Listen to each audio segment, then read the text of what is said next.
From the garage that sparked the global self-care movement, welcome to the Human Garage Experience, a podcast where we have unfiltered conversations on self-healing, consciousness, and optimizing your life with fascinating individuals changing the status quo. I'm your host, Garry Lineham, and I'm honored to have you here. Let's get down to it.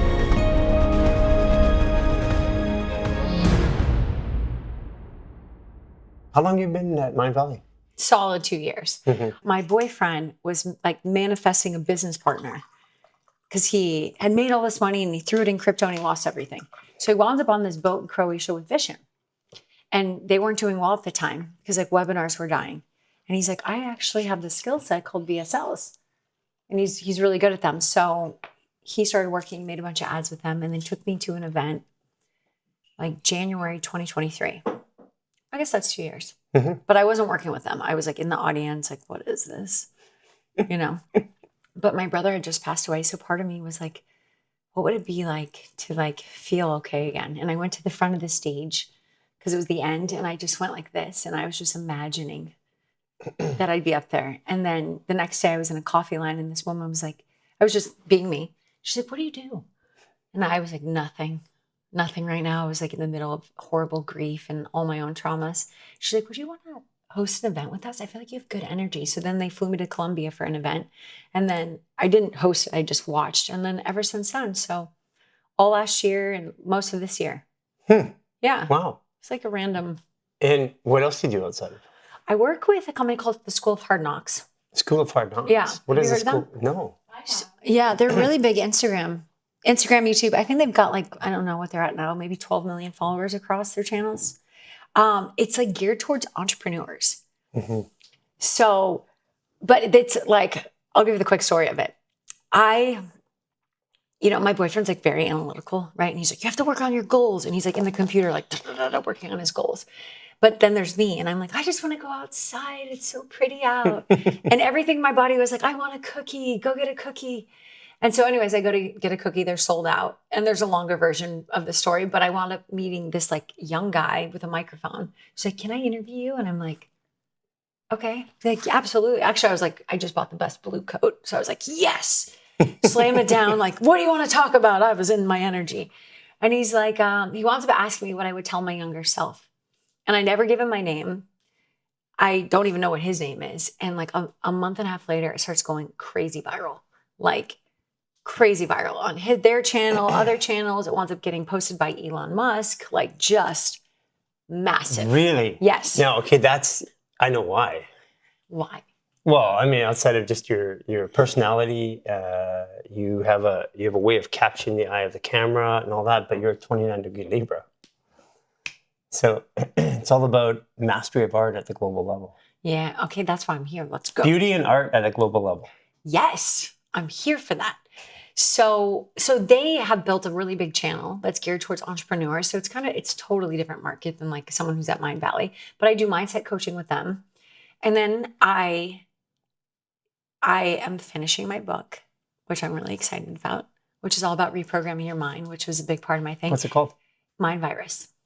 Mind Virus. Yeah. So a big part. So in this video that went really viral, I explain that our brains are like this computer operating system, that we were talking about that the other day. And so you could be looking at your life and you're like, what's going on? And other people are crushing it, but it's not that there's anything wrong with you. It's just that you have a virus that you've just been programmed and you have to reprogram yourself.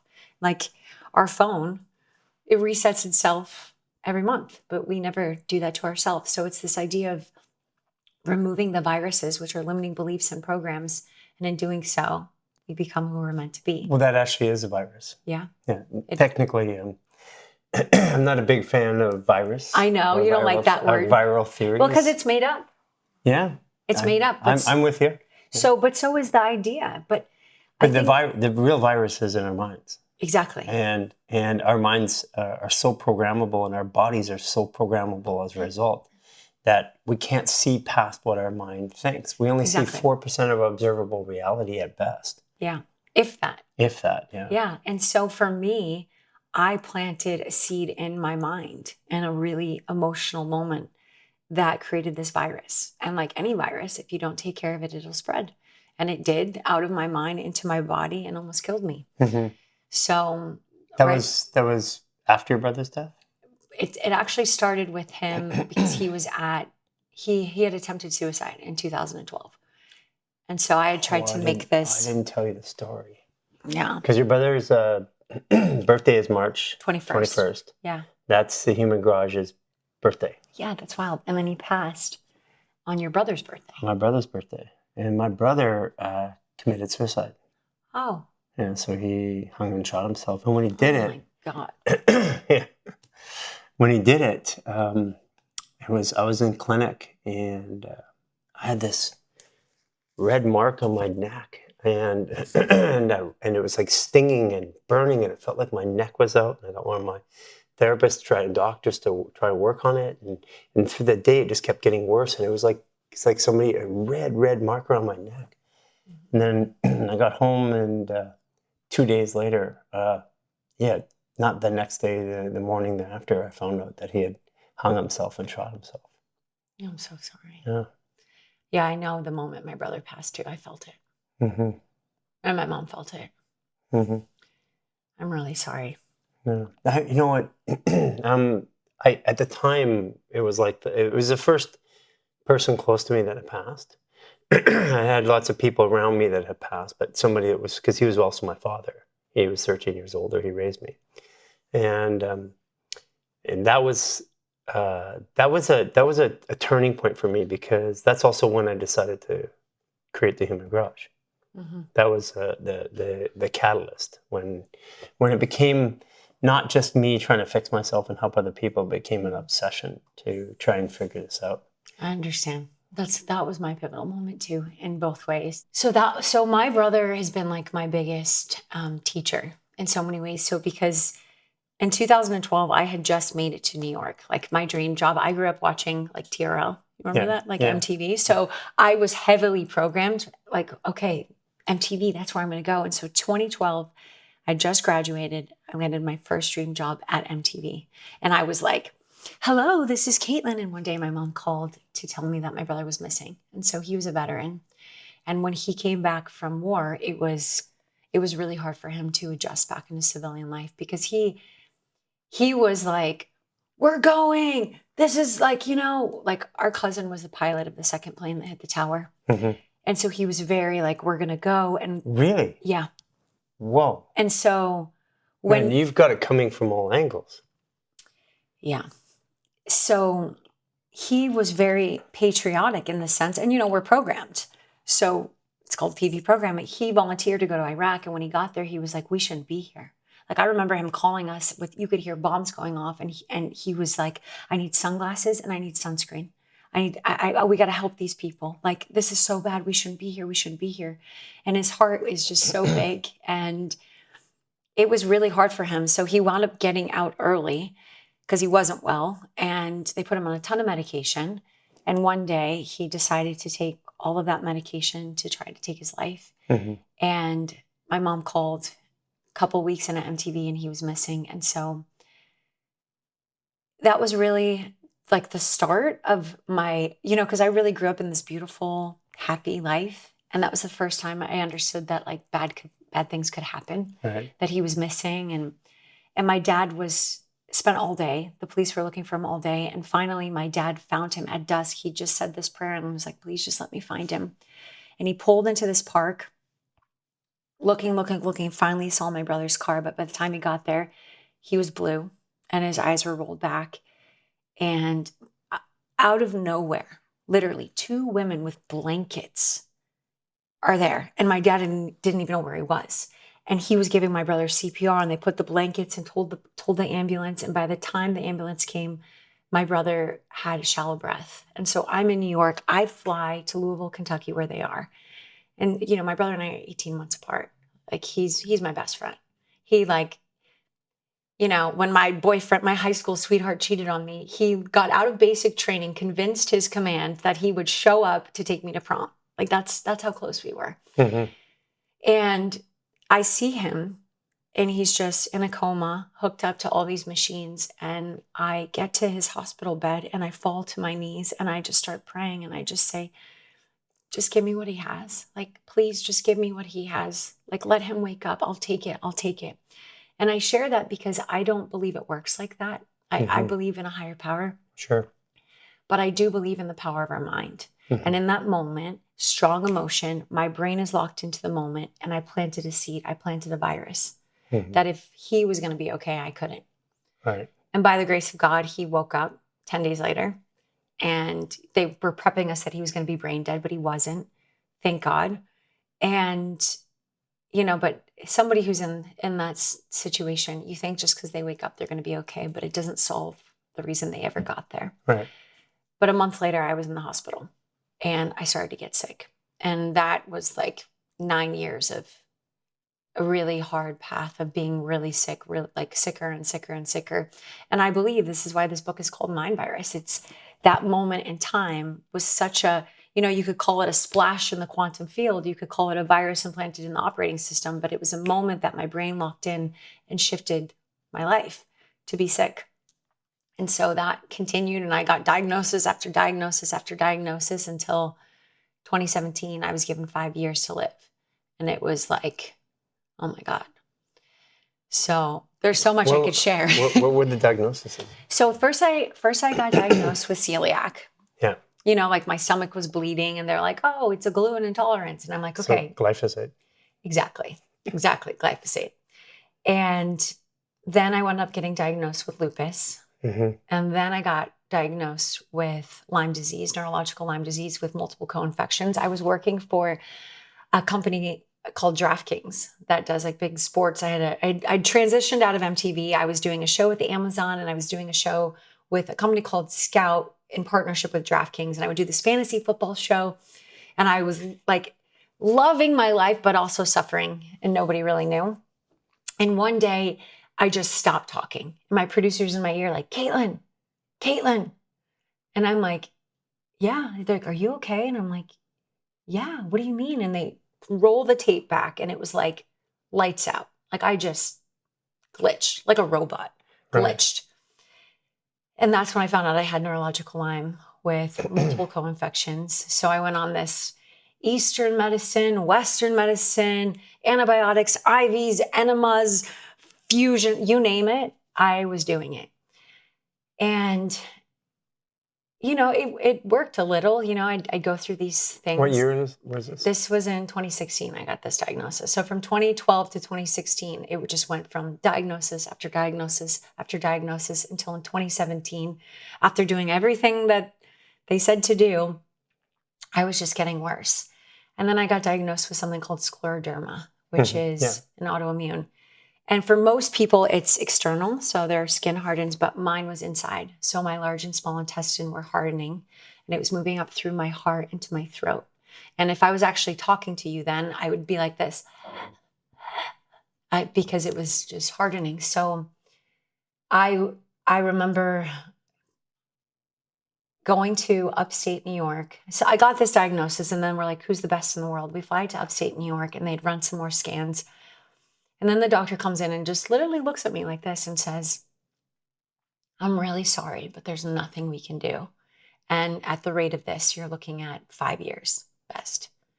And I'm like, this battle of like, I have all these dreams, and what? My body couldn't keep up with the life that I was dreaming of. So I wound up leaving New York, going to California, and because that's where my brother lived. And he kept saying, Kate, New York, there's pollution. You got to get out of there. You got to come to the beach. Come on, sis, you got to come to the beach. You'll heal out here. Turns out wherever you go, you're also there. Yeah. And so it didn't matter if I went to California. It didn't matter if I went to Australia or Timbuktu. Like I was running a program in my mind. It is in your mind, yeah. Yeah, I was running this program that if he was going to stay alive, I couldn't. And that was the command. And that command was growing. The virus was spreading throughout my body. And so to fast forward it, as much as I tried to like do the bucket list, which I did, I went to like 6 continents and saw 6 of the 7 wonders of the world. I got 1 more. But I was like, doing all these things, and I was living my life, but I had this thought. Also, we pick up programs from other people. You have somebody in a white lab coat, that's power, and they tell you something, and you accept, believe, and you surrender to that, you start to experience that. Sure. It's in the mind. And so even though I was trying so hard to live, I, at the deepest subconscious level, was scared that I was going to die.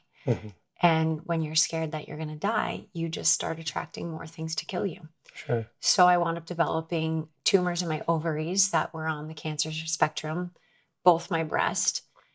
And I remember being, so now I have no job. I'm trying to travel. I was dating somebody at the time, but it wasn't like a healthy, great relationship, you know? And I wanted to work. Part of me wanted to go back to work, but he would kept saying, well, if you go to work, you know, you're going to get sicker, you're going to die faster. And I'd be like, well, I can't do that, right? Another program. And maybe that was his fear, but you know, I share that because we take these words on, we take these absolutely. these commands from other people.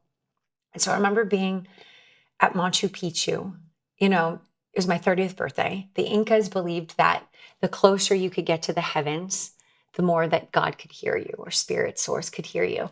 And so I thought, if anywhere I could get an answer, this is the place. I'm going to Machu Picchu. Get me to the sky, right? You know, why not? I wasn't getting any results anywhere else. So I go to Machu Picchu, and I just am sitting on this side of the mountain saying, like, what's going on? You know, like, what is the meaning of all of this? Like, why am I here? And I just remember saying, use me, please. Like, just use me. Let my life mean something. Let me be of service. Let me live. And I go like an hour or two later to have dinner. Again, it's my birthday. Like, it's a big deal, like new era. And the guy I'm dating says, I think you should go home. And I'm like, what? And I share this because so many times we pray or we ask for answers and they show up in ways, but we're not conscious, or they're not the answer we want. And it was very clear, like, you should leave, you know? And I knew somewhere deep in my heart that this probably wasn't the best match. Scorpio? Oh God, what was his birthday? I can't even remember. That's how far removed it. I don't even remember. That's so interesting. Betcha.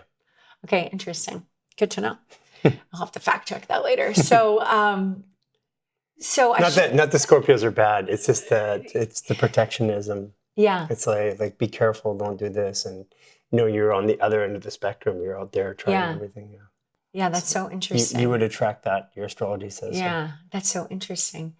So he says I should leave, and I say, we're going to Brazil tomorrow. I'm not like, I've never been to Brazil. You know, I don't want to go anywhere.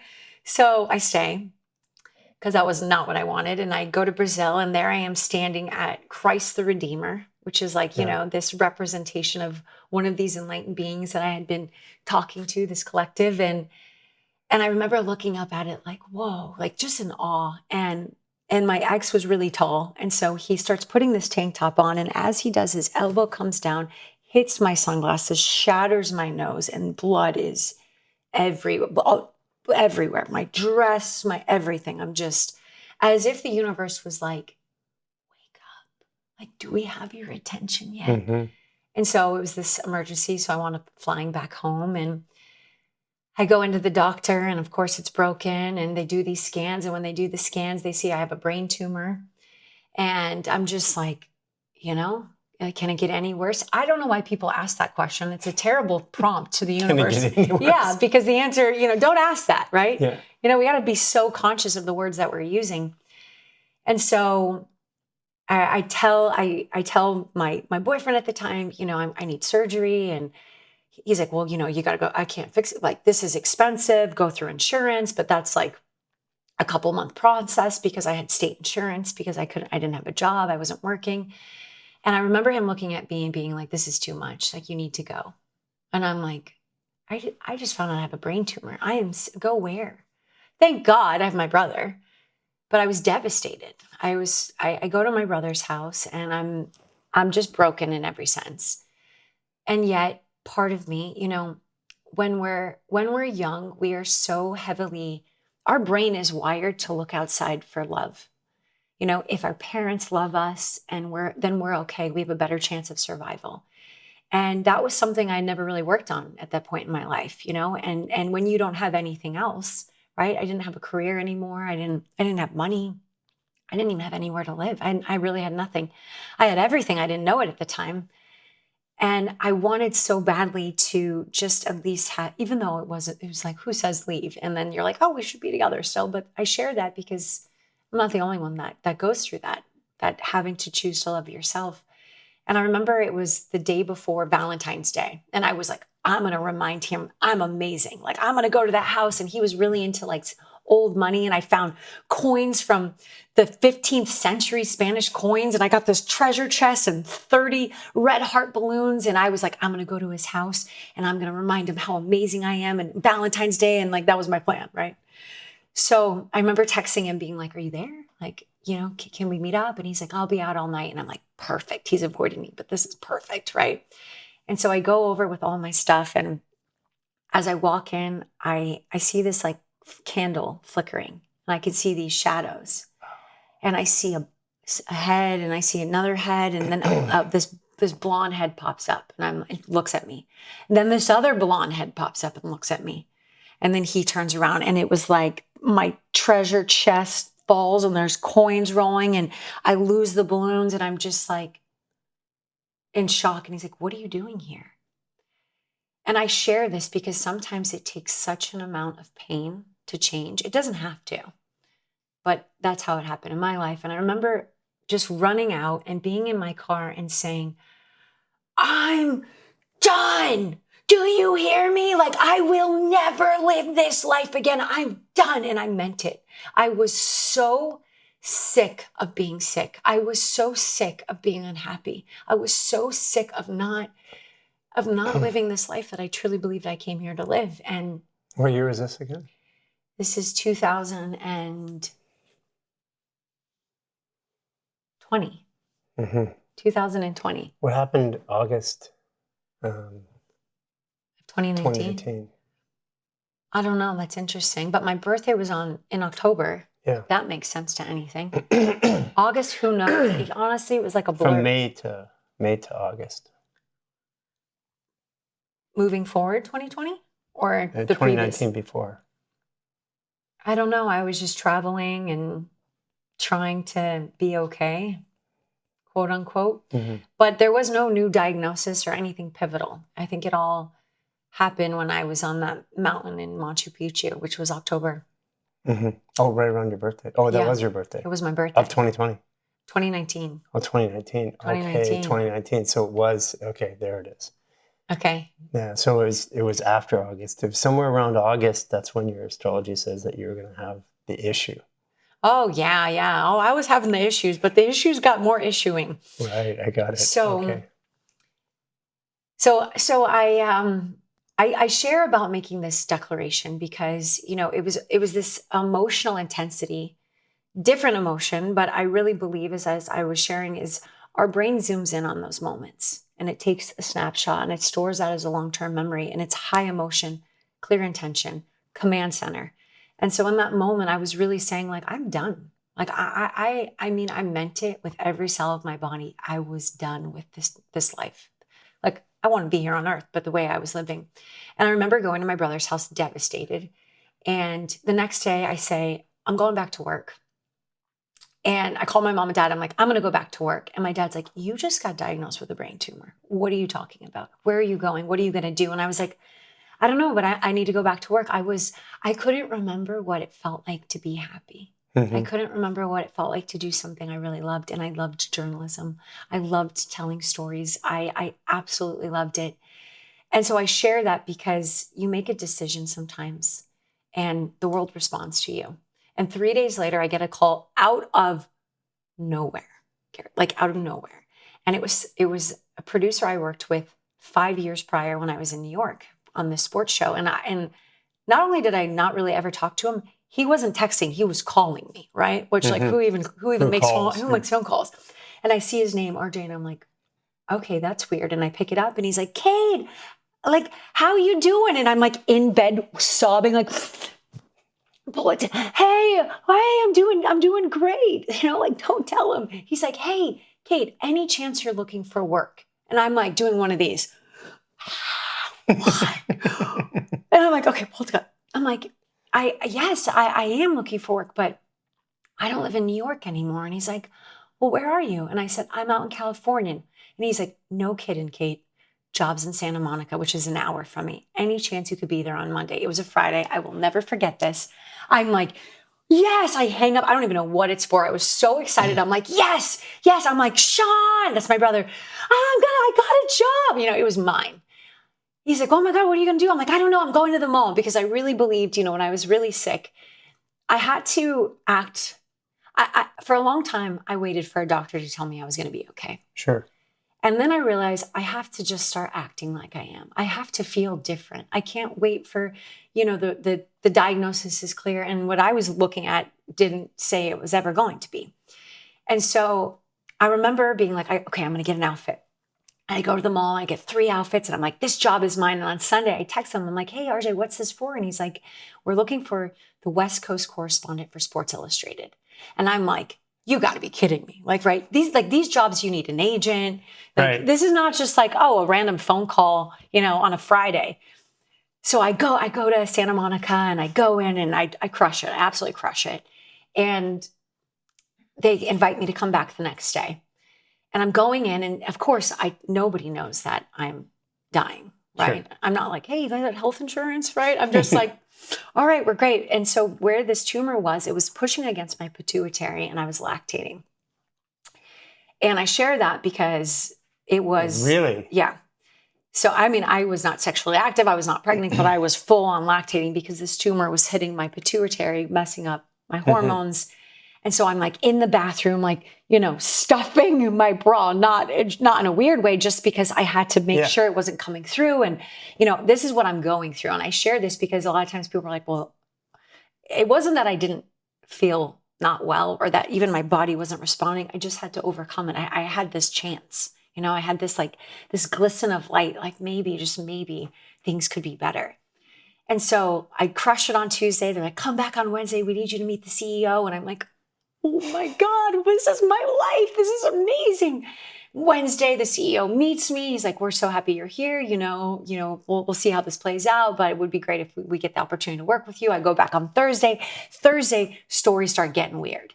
You know, it's March, and March Madness is a huge thing in the NBA, or I mean, in college basketball, and we have NBA, we have all these things, and they're talking about shutting the league down. They're talking about canceling it. This is, with March 2020. COVID's hitting. Pandemic, yeah. So my dad calls me on Thursday. I'm in the office, and he's like, Kate, my dad used to work in the military. He said, you know, I just talked to a friend from the Pentagon, and they're going to shut the country down. You're coming home. And I'm like, Dad, do you know where I am right now? And he's like, I'm like, this is Sports Illustrated, my life. Like, Dad, I'm happy. I haven't felt this emotion forever. And he's like, my dad is like, you know, non-negotiable. He's like, baby, you got 2 options. You're coming home, or I'm coming to get you.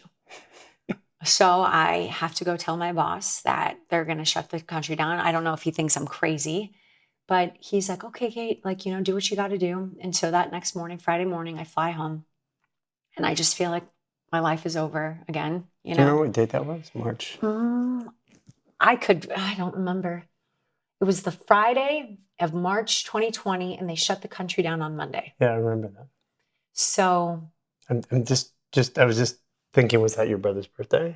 Or was it the second week? Second week was 14th, yeah, right? It wasn't, because I remember. It was like the 14th or 15th. Yes, because I missed his birthday, and I had gotten him this basketball signed by Kobe Bryant. And I remember, this makes me emotional thinking of him. I remember leaving it in his room, like in my guest room where I was staying, hidden with this note, because I was so grateful to stay with him. You know, when I had nothing, and he just believed in me so much. And so I remember FaceTiming him, and he had a girlfriend, and he was good. And I think, you know, my boyfriend was so amazing, and I'm not my boyfriend, my brother is so amazing, and he was okay that I would stay with him. But then, you know, I'd get these texts that's like, keep it down over there, because I'm crying. And he's like, the guy was a jerk anyways, settle down, you know? So he was very loving, like, you can stay with me, but also my dad knew a pandemic with just the 2 of us together probably wouldn't be the best recipe. And my dad wanted me home with him and my mom. So I think everything's over, right? I'm like, there goes my life. You know, I just had this glisten of feeling okay. And I get a call on Monday from my boss. And he said, I'm so glad you went home. You know, the riots were breaking out in Santa Monica. They actually were in the office still. because they had flown out there just to set everything up. So like the place that they were staying at, they only had it for a few days, but they got stuck in lockdown. They're living in the office. There's riots below. And he's telling me all this. He's like, hey, but we want to send you equipment. You got the job. And I'm like, you got to be kidding me. So they send me all the gear. And there I am. I built an entire studio in my parents' basement back in Louisville, Kentucky. I get the job, but I have a major decision to make in my life, because I hadn't seen The Matrix at that time, but I could say now, after seeing it, it was like my Matrix moment, where I could take all my medication or I could take the job, but I couldn't do both because I was on such heavy amounts of medicine. I couldn't function. I was a shell of myself. And not that I'm suggesting anyone do that. I'm just sharing what my options and my truth was. And I remember sitting my mom and dad down like this, looking at my dad and telling them, like, I'm going to take this job, but I'm going to stop taking all my medicine.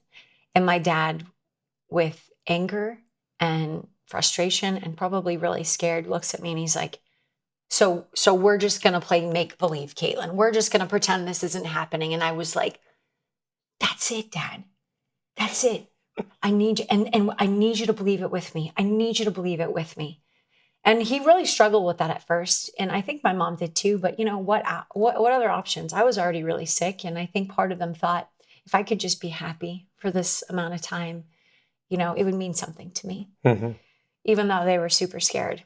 Thanks for watching and tuning in. These conversations have radically shifted my life, and I want you to experience those radical shifts too.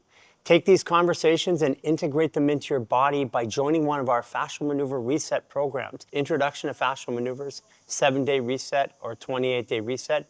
We're going to put the links below. Take that cerebral knowledge and that experience that you're having right now and bring it into your life by resetting it in your body. These programs have radically shifted my life, and I know they'll radically shift yours. Don't wait another moment. Reset your life today. It was 10 months of being home during the pandemic. You know, and every day I'd wake up and there was nowhere to go. There was nothing to do. You're just with yourself. Everyone remembers. But I would put on the happiest music I could find, like that dance party we had. And I would dance in my room and I would imagine that I was healthy. And I would, every now and then, I wasn't an avid journaler, but if I wrote something down, it was really meaningful. And I would say, I actually have my notebook that says, I live by the beach in California and I'm healthy and I'm sharing to people that you can heal. And this was my new intention. And then I would find the most positive stories that I could tell every single day. I had such freedom in my storytelling. And I would be like, okay, there's 239 million kids that get food through the schools. And they're not at school. So how are they eating? Oh, LeBron James, he's doing a food drive. We got to talk to him. And story after story of the most positive things that I could find. And every day I would just like love my life a little bit more. I absolutely loved it. And I didn't go to the doctor, you know, unless you had COVID, you weren't showing up. And I share that because this identity, you know, when I left New York and moved to California, I was really ashamed. Because the first thing somebody asks you is, what do you do? And I had gone from having this amazing career, you know, at MTV. I had a fashion TV show that was in 100 countries, a sports show. You know, I had so much identity and so much self-worth in what I did that without that, I didn't think I was very special or important or that anyone even mattered, because nobody asked. They just wanted to know what I did. And so I started to tell people, well, I am SICK. And I would affirm that over and over and over.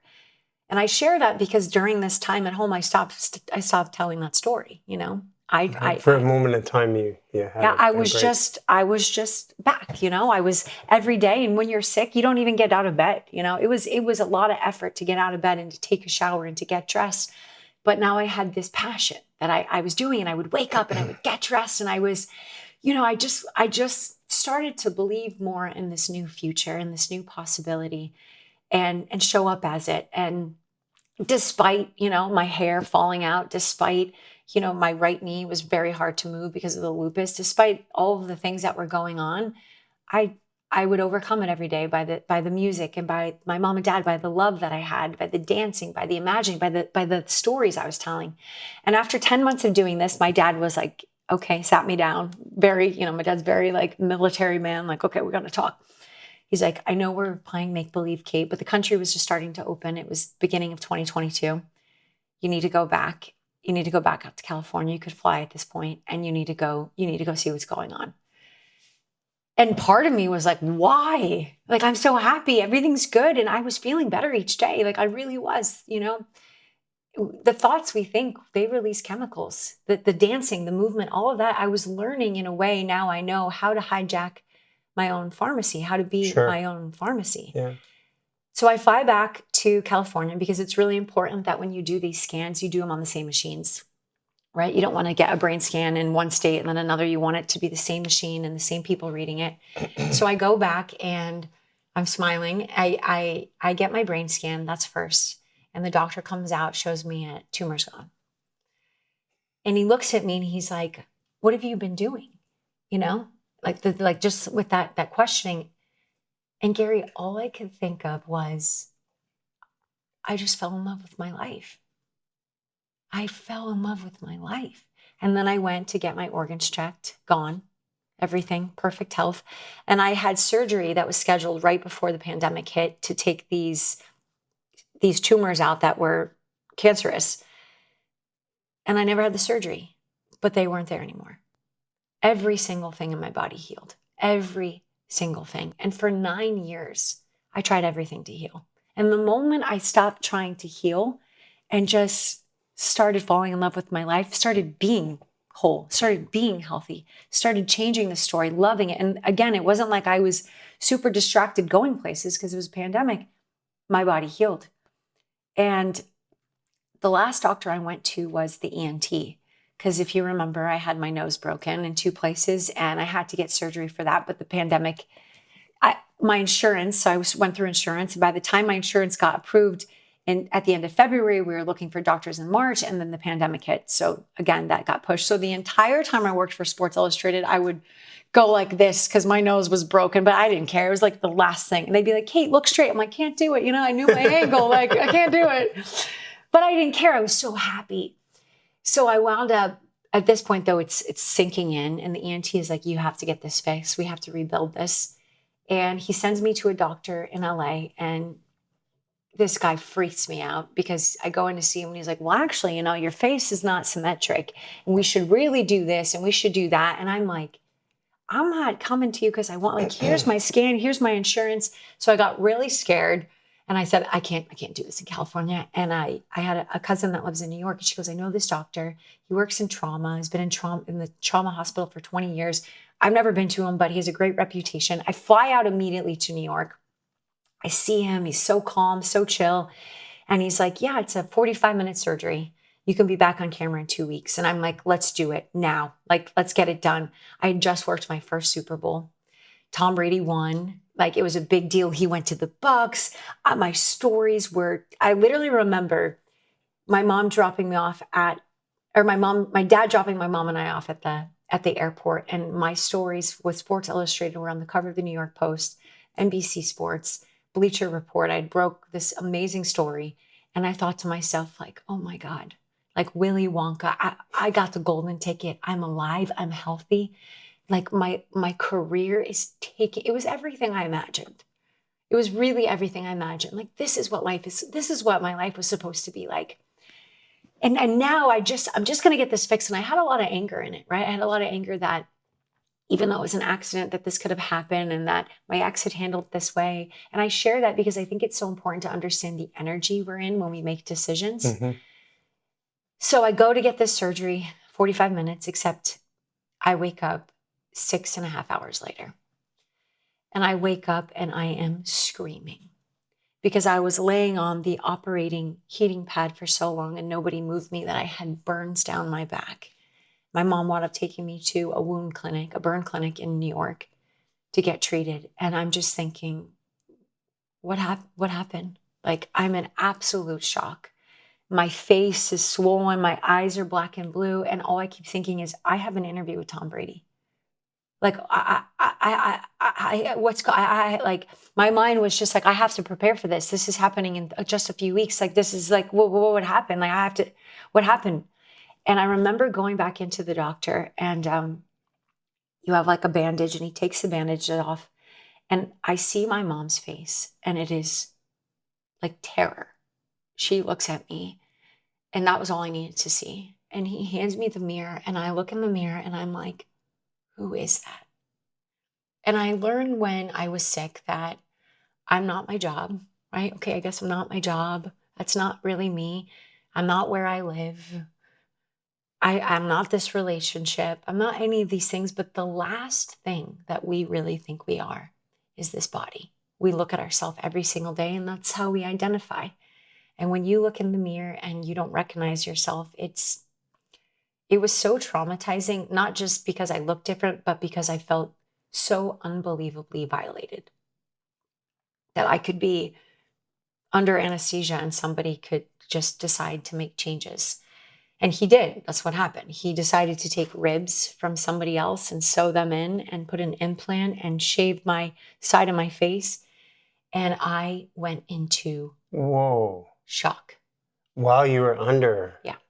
So I still to this day don't know if he forgot who I was or what. I know when I asked him, he just thought, yo, you look better. Like, this looks good. Like, this was bad before.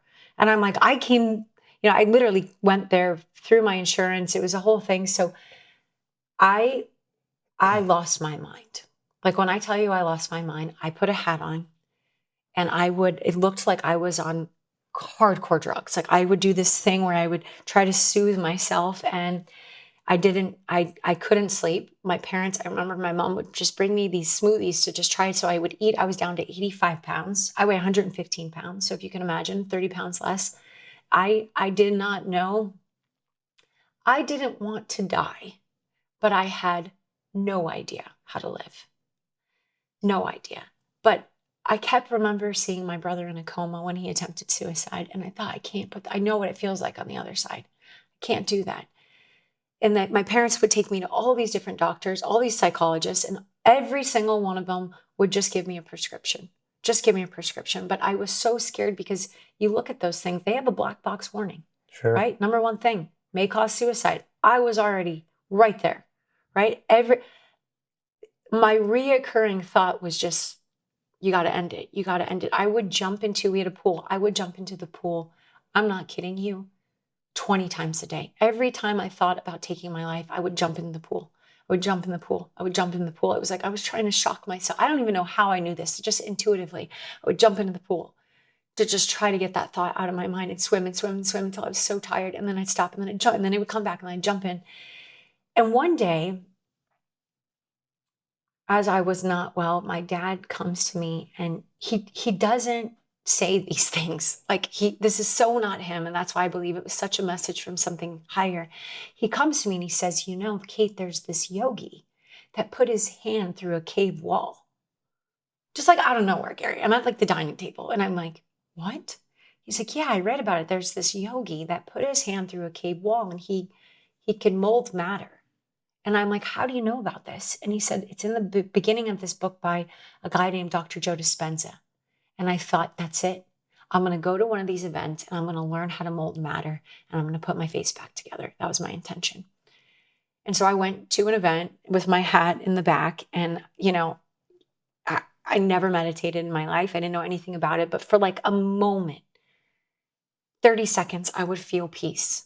And then I'd feel it a little bit more. And I went to one event, and then another and another and another. And for the next 18 months, I went to 10 events in a row.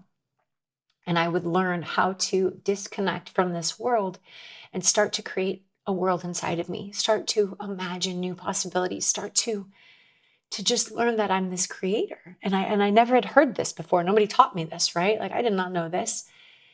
And after 18 months of this, almost 18 months, my friend was certified by Dr. Joe, and he was teaching his own teachings.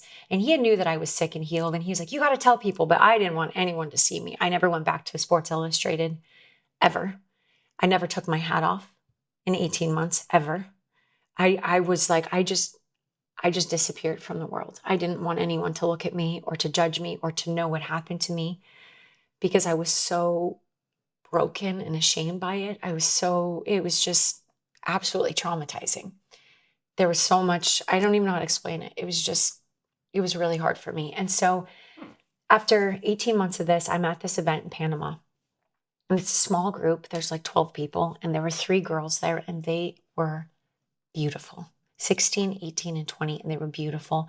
And at the end of this 3-day event, they're like, can we talk to you, Kaitlin? And I'm like, yeah, And they said, we really want to learn how to reprogram our mind because they had body image issues. 2 of them were bulimic and 1 was anorexic. And I'm looking at them like they're so beautiful.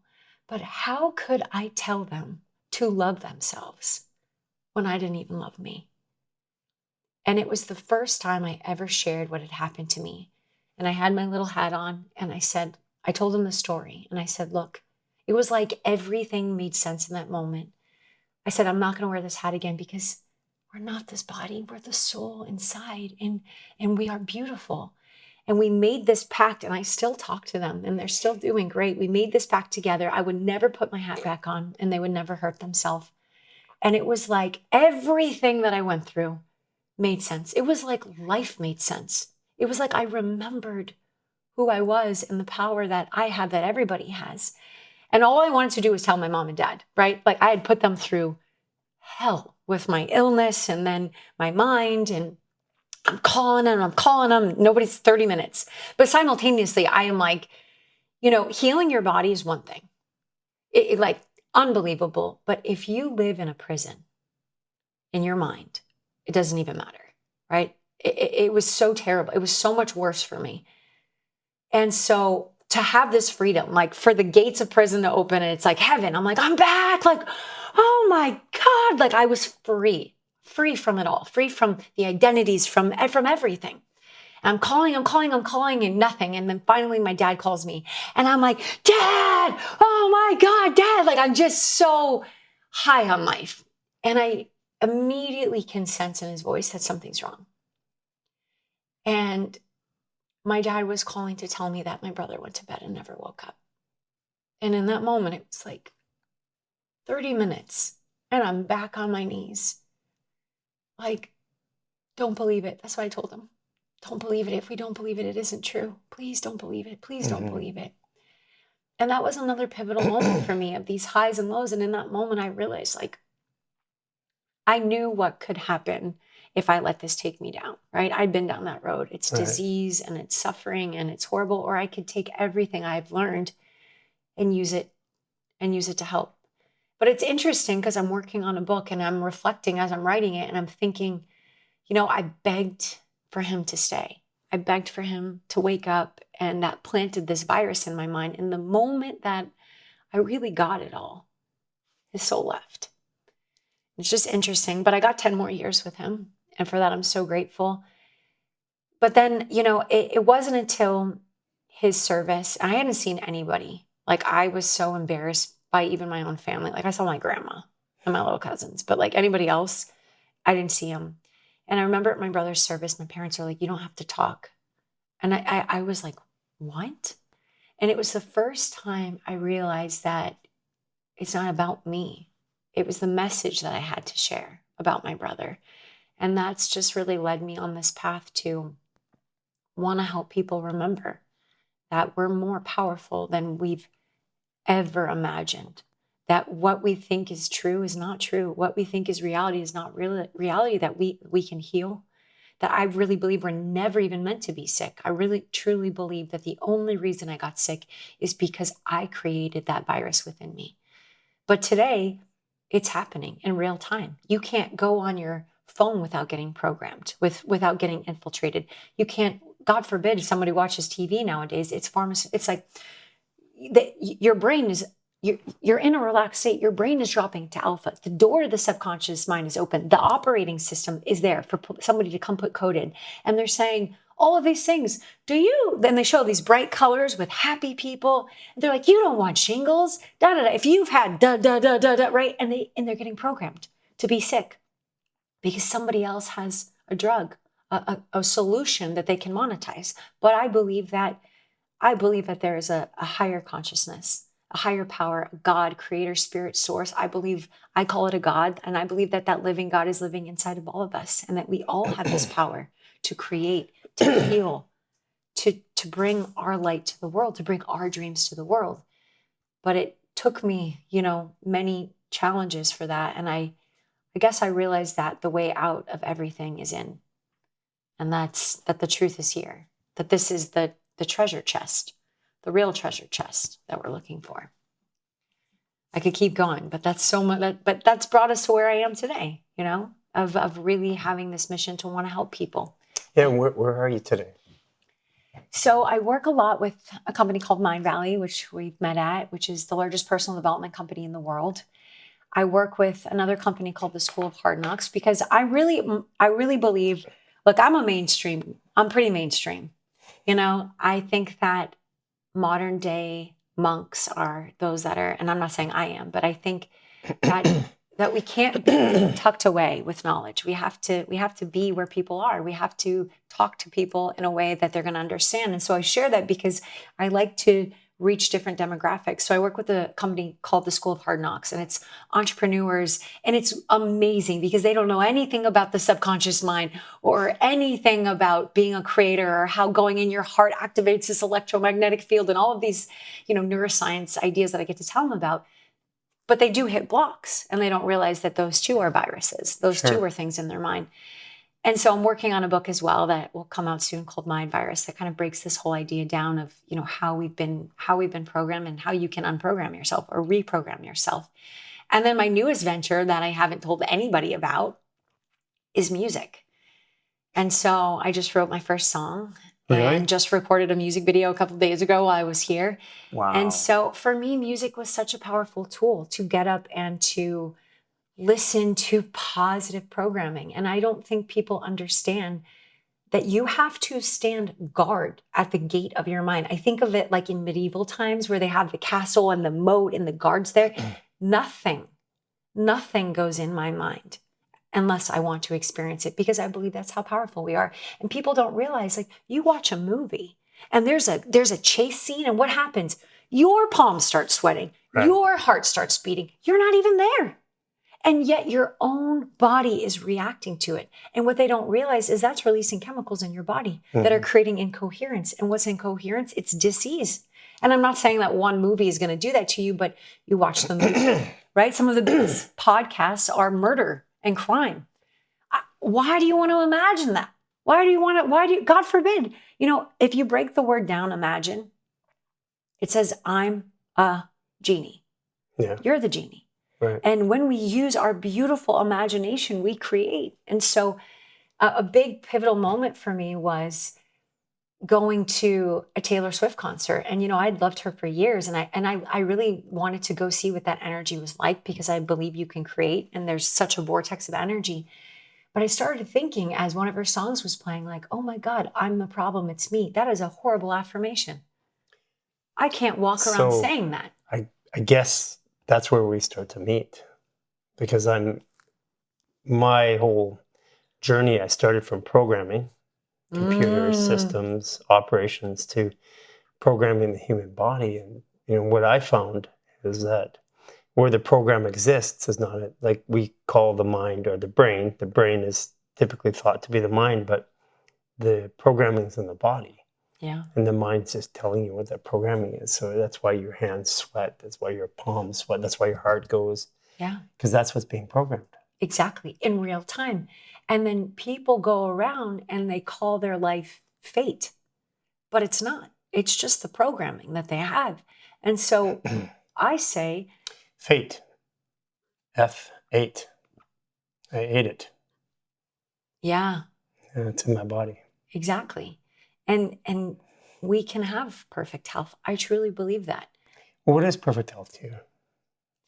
I think it's being on this planet long enough to truly live your soul's mission, to experience vitality, to experience divine connection, to experience love, and I think it's also to experience other things. I remember being at this rental. My mom and dad moved to Florida when I was going through this losing of my mind. And it was like a carpeted patio, and it was so, ugh. And I was crying there, and I was in so much pain.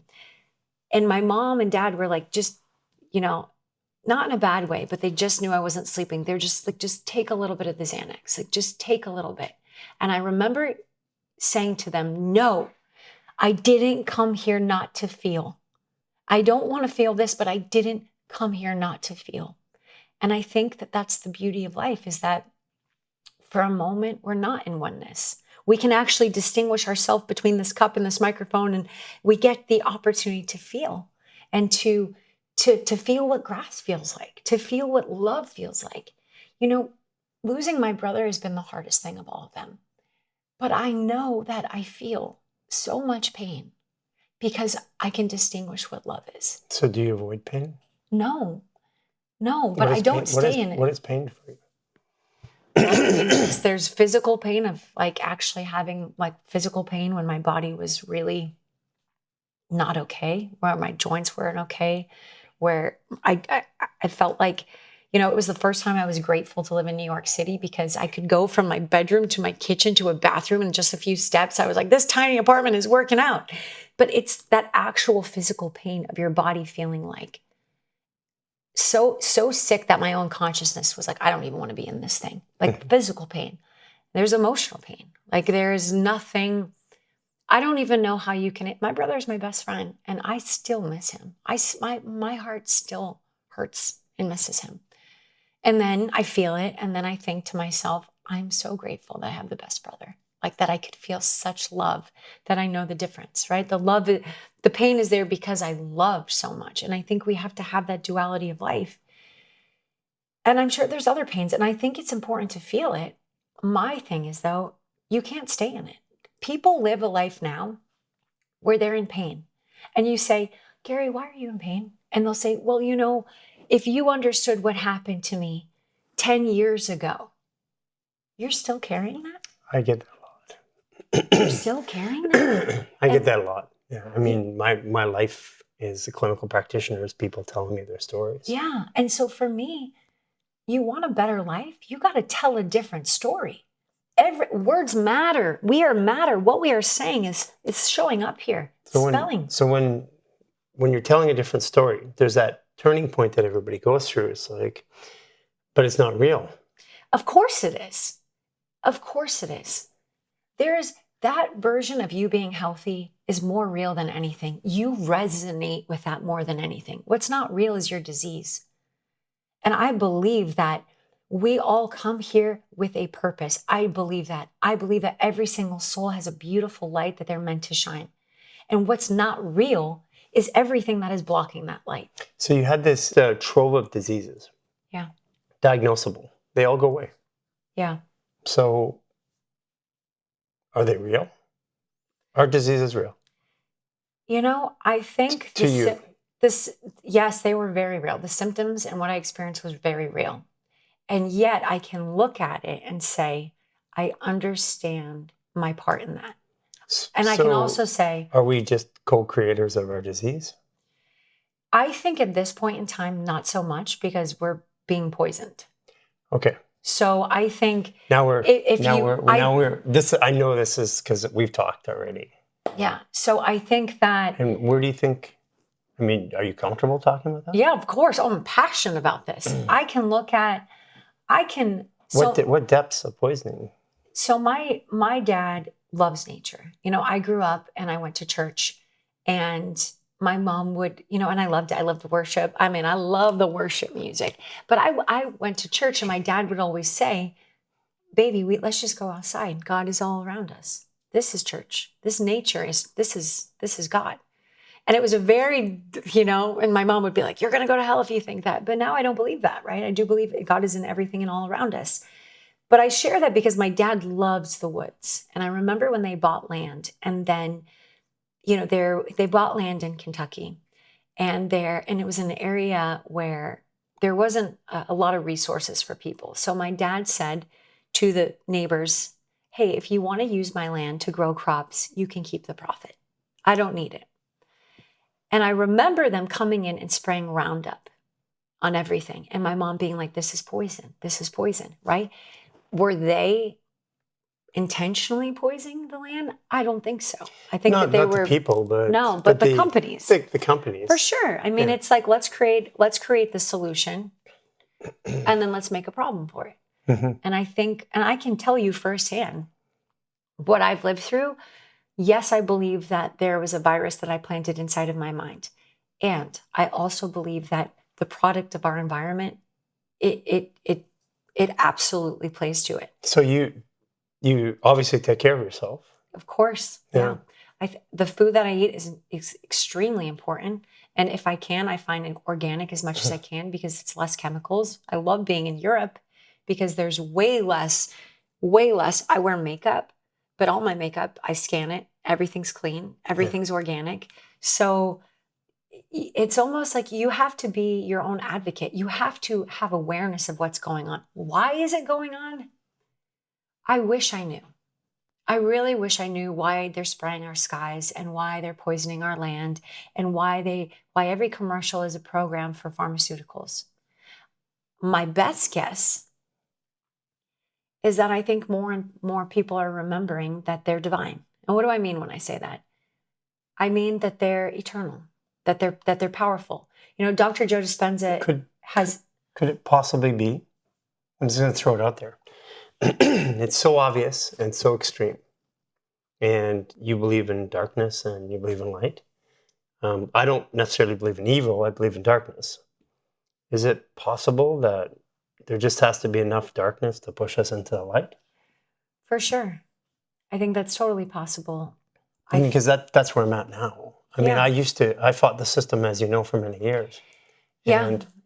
And I just kept fighting and fighting and fighting. And it was, the government, it was control, it was privacy, it was poisoning, it was all these different things. And then I got to a point, well, if we didn't make it this hard, people wouldn't change. Yeah. I can tell you from my life experiences that I changed when I came up against my own darkness, my own disease. And so whether that disease was simply because of a moment in time that put the program, or if it evolved and got worse because of the food that I ate and where I lived and the water that I drank. Well, I think that those are all things that accelerated. Exactly. But it's back to your original point. It's the virus that was planted in your mind. Of course. But that virus, so to go to your point of darkness into light, if that never happened, I wouldn't be the person I am today. And so it did, Exactly. in many ways, push me into the light. So are you just potentially evolving faster? Yeah. Because that's what I believe. Yeah. There's a lot of drive to demonize all of the things that are going on, and I was the king of demonizing.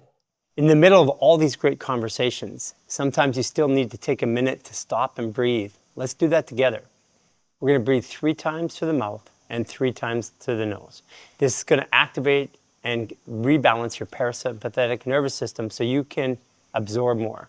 Breathe in with me through your mouth.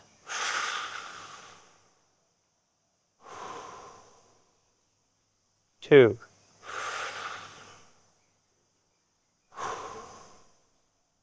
3.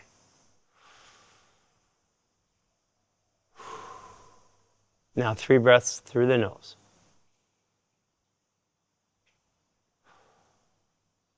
2.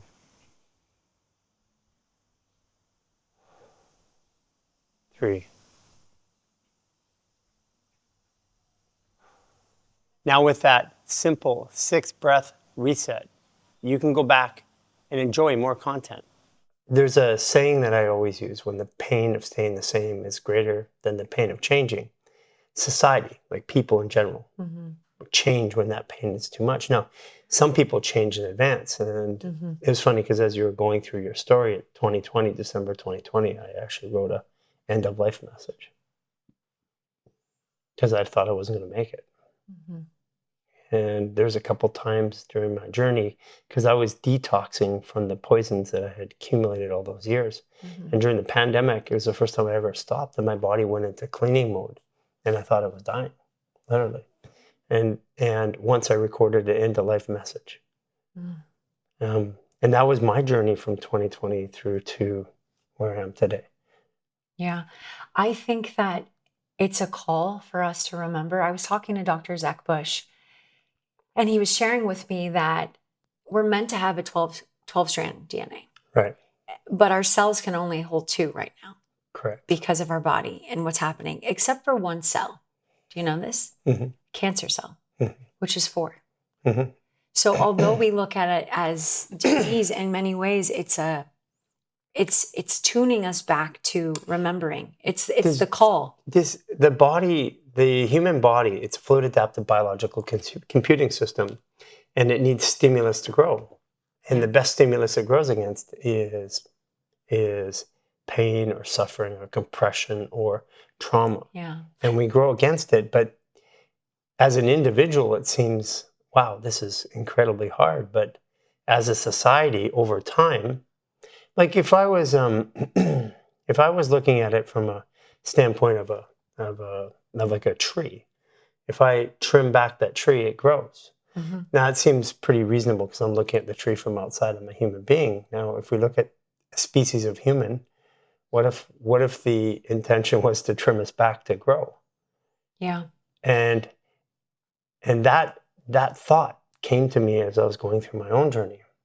And that's when I stopped talking about the problem. And I just started talking about the solution.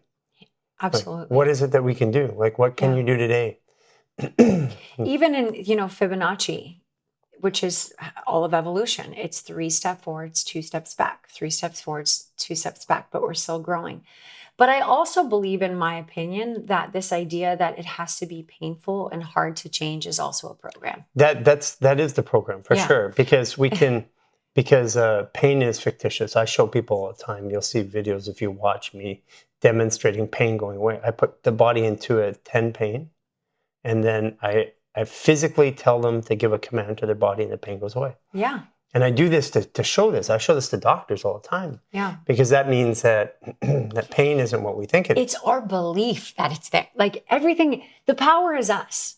And it's us giving our power that creates it. It's very much like the observer effect, where it's nothing's there until I give it power. Right. I observe it. Pain, disease, sadness, right? You can be totally fine. And then I could say, Garry, I want you to imagine blank, right? And a great example of this, not to be inappropriate, is when I say, I want you to think of somebody you really love and being intimate with them. The human body will have physiological changes by thought alone. By thought alone. And so when we are so heavily programmed to think, if the messaging in the world is so negative, well, of course, over time, that's going to wear it. They're the commands in the body. But if thoughts can make us sick, I'm proof that they can make us well. And it's just understanding that. But I think what you're saying is so important. I think a lot of times, this happens with my mom a lot, because she'll be like, but why are they doing it? And who's they? And it really gets her down. But the only way for darkness to disappear is for every light to turn on. It's not from anger. Even when you meet somebody and they're mean, the best thing you can do is love them, because for a moment they've forgotten that they are love. And when we approach things through love, through light, that's how we get there. I mean, Jesus is a beautiful example of, in my opinion, a very enlightened being who reminded people that it was acts of love. And he said, in one of my favorite verses is, have ye not forgotten that ye yourselves are gods? What does that mean? What does that mean? And why is that not like John 3:16? Come on. I think we get into that's even a bigger story, which maybe in Orange County. Yeah. We'll sit and we'll talk about, but it's the programming of a species. So my answer is that the program exists in the fascia, and I tried everything else, and the unprogramming of my body, which is changing my body biologically, my biological clock, the way I act, the way I move, the way I sleep, everything about my abilities. That to some people they look like psychic or magic, but it's not. It's just accessing something that is innate in every human that we just don't have access to. These things are all. What I found is that when I clean up my fascia, all of a sudden I have access to all these things. Mm-hmm. So what are your thoughts on the electromagnetic field? Because I'm so interested in this idea of life being more like matter is the lowest form So of energy. So, is there really matter? well, no, it's just vibrating energy. Okay, so I mean, then you just So have then to, the fascia we is can't just have, an energy. Yeah, we just can't have that. These two conversations are Yeah. just, we want to have, like, we talk about quantum physics and we have quantum computing. Right. And then how does that quantum computing work? And then we talk Newtonian physics. It's this dichotomy. I grew up in Canada where we, we're a metric country now, but we still ask how many pounds you are and how many feet tall you are. Mm-hmm. Instead of centimeters and kilometers. Yeah, it really throws me off. Yeah, like how tall are you? I'm 6 feet. No, Yeah. no. How many centimeters? Well, we have the same issue with the way that we look at the body. So, what if we looked at it a different way? What if we said you have a human experience? That human experience is measurable. Let's call it 6 feet. Yeah. That's the standard human experience. Yeah. Now, some people can radiate more. Yeah.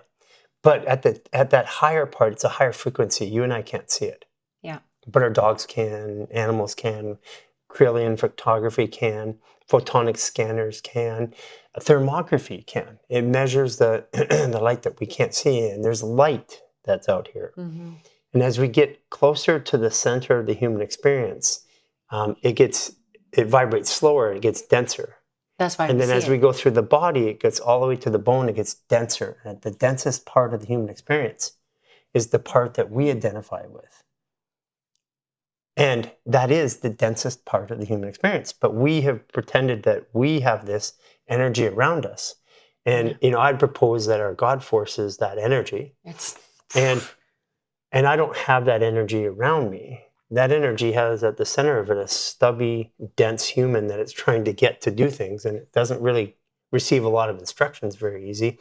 If we block the fascia in it, the conveyance mechanism, it doesn't quite understand. It gets messed up. Like the signals come through us, and there's heavy metals. It was ping, ping, ping, ping, ping, and the signals don't quite make it to where it's supposed to. So. I hear people say, I have my aura or I have my soul, and I'm like, that's pretty egotistical. You have your soul. I think your soul is probably saying, "Hey, you cheeky little bastard, I've had 20,000 of you. You're just my latest one." And as a matter of fact, I might even have a couple more of you in different dimensions right now. You don't own me. And we've taken this human experience and we've been taught that everything is in here. Mm-hmm. And the way I see it is we are what we call the human experience is a reflection of that energy. So I've showed you my doppelgangers, right? No. I guess I'll have to show you off camera. Yeah. And I found a DNA code, like I'll call it the DNA of your field. And that's what I work with. And that DNA of my field is when I have it matching with somebody else, we actually look the same. So I found all these people around the world. Like I put you into a group the other day. That makes sense. Makes sense. Because you're a 29 degree. Yeah. So and I'm a 29 degree. So I believe that that number makes us more alike than anything else. Yeah. You're just a more excited version of me. So I want to ask you a question because I don't know if you've seen the studies out of UC San Diego. There's 3 people so far that have regrown their thyroid. Oh. And 1 that has regrown their colon. These guys are like, just come on. I've seen over 1,000 gallbladders grow back in my Oh, career. okay. Yeah. Well, what? And listen, there's you got to get that in the world. And then there's the whole thing about your teeth regrowing, which I'm working on. So like and I've been working on processing it without any help, but there is a Torgen Biopharma in Japan has a drug that blocks a heat shock protein called USAG1. And when you unblock it in your blood, within days, your teeth that are missing start growing. It doesn't matter how long they've not been there. We are a fluid adapted biological computing system that's self-correcting constantly. And in our DNA, our current version of DNA, things are turned off. If you can, I ask this all the time, you have a liver. Yeah. And I ask this of really, really smart people. And I say, if you lose your kidney, you can still live. If you lose your thyroid, you can still live. If you lose your gallbladder, you can still live. You lose your stomach, you can still live. So, yeah. But if you lose your liver, It says live in the word. Live, yeah. Oh, You're done. So, but if your liver is necrotic, dying, you can cut it in half if you get it fast enough, and it grows in 6 months. And I'm like, wait a second here. One of the organs that you can't live without will regrow in 6 months. Itself. But how come the other ones don't? And then, how many people that have had a gallbladder out? How many people have actually checked to see if they still have a gallbladder? Yeah. Like So it's maybe the absence of just looking. It goes back to the virus. It goes back to the belief that you no longer have something, and then therefore it doesn't exist. It's like awareness, observer effect. If you don't believe it's there, then you don't experience If you it. cut off a limb, the energetic pattern stays. Yeah. I've So seen that. to the energy, it's not that you don't have it, you still have a limb. And So the question is, why is it not working that way? And that's the journey I'm on right now. That it's not what? And why is it not working? Like, why are we, like, for example, there's a lot of people that are driving this longevity, this anti-aging, and they're, trying to slow down the speed of their aging. Well, mine's literally reversed. Yeah. And yeah, I think it's when we remember think about who we are. Think about the word Remember, yes. Okay, if you were to dismember, there's only one incidence in which you use the word dismember. Yeah. It's to cut the body into pieces. Yeah. But even that. And remember is to take the pieces and put them back together. And then recall them. Yeah. I think that the more we remember who we are and how powerful we are, and the more stories we get into the world of people regrowing their gallbladders, and this makes it possible. Exactly. Yeah, because the narrative in this story, it's a collective belief. Yeah, I actually have something else I just launched. It's not fully live, but it's called the Database of Miracles, and I'm tracking them. Oh, because there's a lot of funny. I should be. We should be doing it. We will, because I literally am working with those on a regular basis. Yeah, but that's the thing. So when I had gone through that trauma to my face, I literally, I couldn't watch TV. I couldn't look in the mirror. I couldn't have anything that reminded me of anything, especially me or how life was. And my mom one day, still do not, she just had this idea to take every story of a miracle in the Bible and also other ones that she found. And she had over a dozen pages. It covered every single mirror. It covered my TV. It covered everything. It covered the refrigerator. The only thing that I could see when I looked around was a miracle, was a possibility. And I believe that the more we see that, the more we prime our mind for what's possible. I would read these miracles every single day. And at first I thought, well, maybe for them, but how would this happen? But the more you believe in something, the more I believed that these miracles were possible, the more I became one.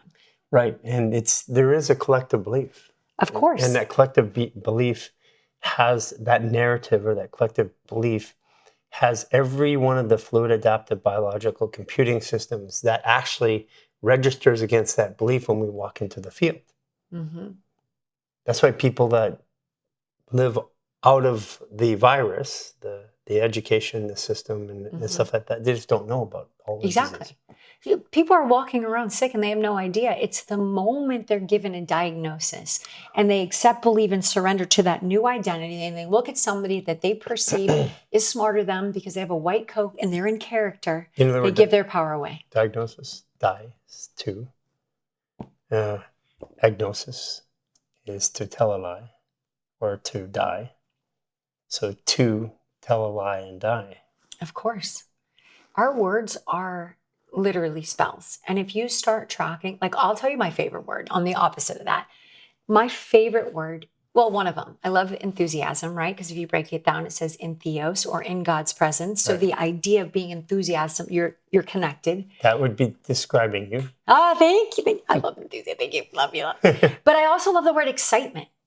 You know, and I remember like this is just my personality, which by the way, our personality is programmable, right? Mm-hmm. That itself is just who I am, is just what I've told myself over and over again. That story, which turns into a belief, which now is my personality. I have a feeling you've been like this show. Yeah, I have. I mean, this is really me.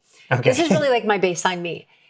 But I would always, people would be like, I literally, the guy that I was like, I don't think I should be with him. He would go like this, shh, you're too much. You're so excited. And I was like, yeah, I am excited. I'm excited about life. I love being alive. I love it, right? I'm like, this is going to sound whatever, but I'm just going to share you because it's the truth. I remember being a little kid like this, and I would tell my mom, I can't believe I made it to a body. And she would be like, yeah, you did, honey. And I was like, wow, thank God I have a cool mom, right? I was just like, I'm alive. But to go back to it, like I've had this excitement, but if you look at the word, if you break it down in Latin, the word excitement means to summon forth. And if you break to summon forth down, it says to pull into existence as if by magic. Mm-hmm. It is such a high frequency that you can create from it. And we go around saying these words, right? Like I am, right? If you look at the story in the Bible, Moses said to a burning bush, what do I call you? I am. Tell him I am, that I am sent you. And when I was young, I grew up, I share in Christian school, God forbid you use God's name in vain. If you said, oh my God, right? No, but that's not God's name. God's name is I am. And every time we say I am blank. Here's one for you. The text, I love this. Keep going. Teach me. The text was changed. The original text was EYE. I am. I observe the am, which makes me part of the creator. Exactly. And then when you take 3 beams of light, which is a beam, I, you cap it, you limit the beam, that's the I. And then you put a little dot on it, that's the little I, that's the man. Yeah. So I am that I am, that's why they do the Eye of Horus. It's to mock. It's to mock the fact that some know and some don't. Yeah. Yeah, all of our text was actually altered. Yeah, of course. Spiritual text, everything, all the way back. Yeah, my brother used to say, history, Kate, his story, you know? Whoever has the loudest voice, they're the one running the show, right? Like, I'm like, oh, you're right. You know, he would tell me all these things and I didn't get it, you know? So if someone's listening to it and they're like, I just don't get it. I didn't get it. I didn't get it. Because, yeah, you mean, but I think it's challenging. And I watch this sometimes with my dad because my dad is so unbelievably powerful and amazing.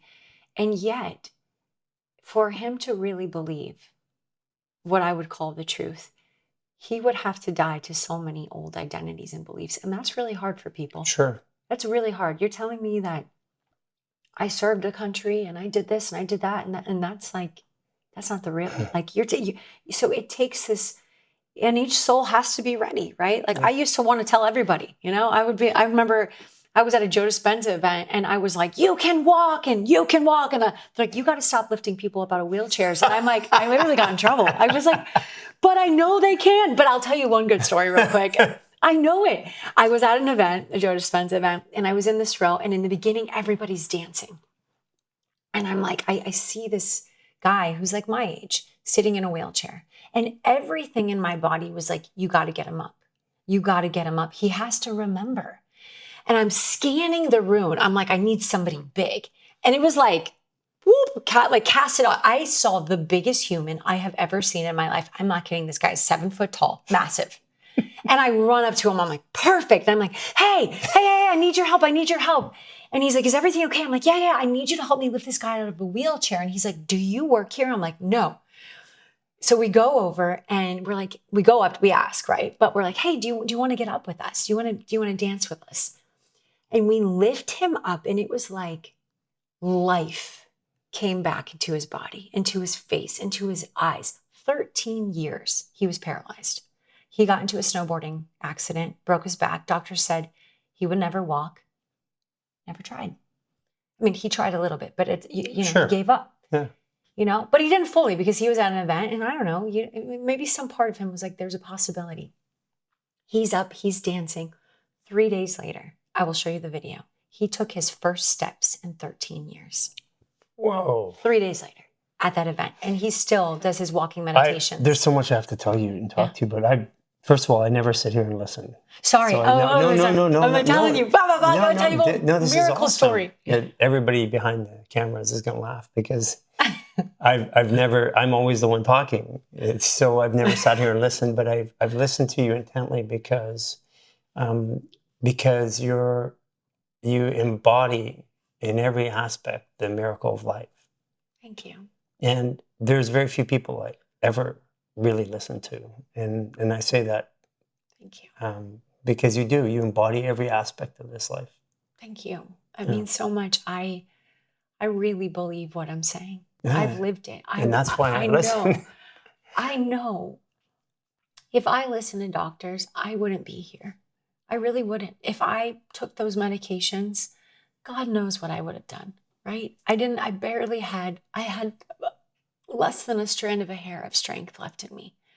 But something in me, some way, somehow, just thought, I don't know, maybe I could get through. And that's the other side.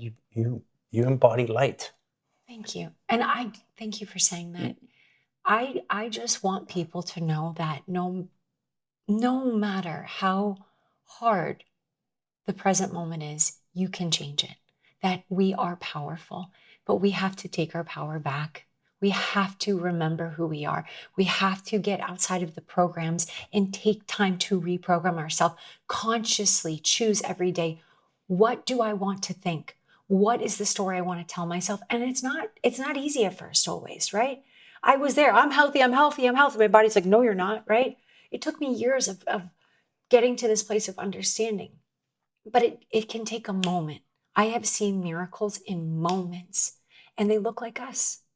They're no different than us. Mm-hmm. It's just, I always say, anything is possible, but you have to believe in possibility. And if you can just stretch your mind just a little bit to say, I don't know, this sounds a little far out there for me. I get it. I was one of those people. I worked in sports and entertainment. I was like, come on, what are you wearing? Now I'm like, I just want to tell stories of miracles because they happen every single moment. And it's us, we're the miracle. And if we can just open our mind up and say, okay, you know what, maybe, show me. Just reflect it back to me. Show me that this is possible. If you can take some time and just say, you know what, everything's going to, you know what, but this is what I would like to experience. And you could write that down and you could take time just to imagine that. And you could start to say, well, what is that character like? And how could I start to embody that? How could I be that person? How could I walk like that? How could I talk like that? We are so programmed to wait for things to happen, but we're the catalyst for change. We are the light that's projecting the movie out to the world. And so if you don't like the film you're watching, you don't have to complain. You can change it. Right. But you got to choose the scenes. You got to choose your thoughts. I have a vision, like I have a symbol of like what I write down everything I love, and then I give it a vision or a symbol, a vision board, a symbol. And I wake up first thing and I see that. And I remind my brain who I am. Because if you're not telling yourself who you are and the direction you're going, then you will get lost in the programming of the world and the distractions. But if you choose, if you take time, the simplest thing you could do, wake up, hug yourself and tell yourself you love yourself. Mm-hmm. Oh my God, I lost my brother in the middle of the night. I wake up and open my eyes and I know that it's on purpose. There was no reason, like my brother did not take his life. He passed in the middle of the sleep. His body was done, his soul was gone. But if you woke up today, that's a gift. And we take that for granted. What a gift it is to be alive. What a gift it is to have this body. Hug yourself. You know what happens? You instantly release oxytocin. You hug yourself. Now you know this. And well, that's, I mean, we got a lot to talk about. I know. We've been here. But these are good things. I just want people to know this. We do. Because I'm going to spend time getting to know you. Yeah. Well, this was a great start. I really want people to know that power. I'll sum it up in a line. I was looking for so long for the light at the end of the tunnel. You know, the one that everyone talks about. And one day I got to the end of the tunnel and I realized that it was a mirror. And the light that I was looking for was me, waiting to come out. And that's everybody. It's not outside of us. That's the illusion. It is us. And at any moment, we can remember that and we can wake it up. And when we do, that's heaven on earth. That's powerful. Thank you. You want to hug yourself? Okay, let's do a fascial maneuver. Cross your right. Is this fascia right here, right? Yeah, cross your right foot over. Right hand underneath, though. Yeah. Turn your head to the left, your body to the right.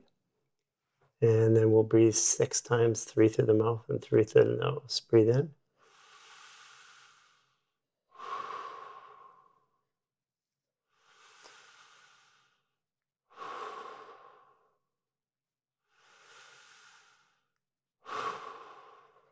To the nose.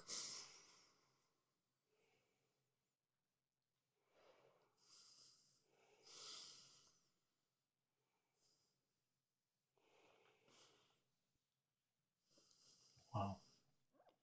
Ooh, I feel so much energy. That's fascial maneuvers. I know, it's energy in this. So, this is going to go crazy. I know this. Viral in so many different clips.